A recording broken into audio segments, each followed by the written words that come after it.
নমস্কার বন্ধুরা, Bengali food and কিচেনে তোমাদের সবাইকে স্বাগত জানাই। আজকে আমি তোমাদের সাথে শেয়ার করব আমার মায়ের হাতের স্পেশাল একটা রেসিপি, সেটা হলো কই ভাপা রেসিপি। এই কই ভাপা রেসিপিটা আমাদের বাড়িতে কিন্তু সবার খুব প্রিয় একটা রেসিপি।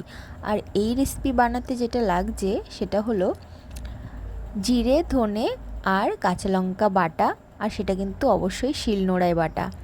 আর তার সাথে লাগছে পরিমাণ মতো নুন, হলুদ আর অনেকটা পরিমাণে সর্ষের তেল। বাস এইটুকুই, আর কিচ্ছু না। এটাই আমার মায়ের স্পেশাল মশলা বলতে পারো।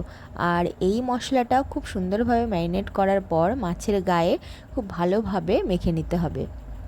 তারপর তোমরা চাইলে কিছুক্ষণ রেখে দিতে পারো, না চাইলে ওইভাবেই টিফিন কারিতে খুব সুন্দরভাবে ভরে সেটাকে তোমরা চাইলে যেভাবে খুশি ভাপা দিতেই পারো, কিন্তু এখানে আমার মা হাঁড়ির মধ্যে ভাপা দেবে, আর এর সাথে কিন্তু আলাদা করে লাউ পাতাও ভাপা দেবে। তো যাই হোক, একদম টিফিন কারিতে ভরে এই যে আমার কই ভাপা একেবারে রেডি। তো এই কই ভাপার রেসিপিটা তো আমাদের বাড়ির সবার খুব প্রিয়, বিশেষ করে আমার।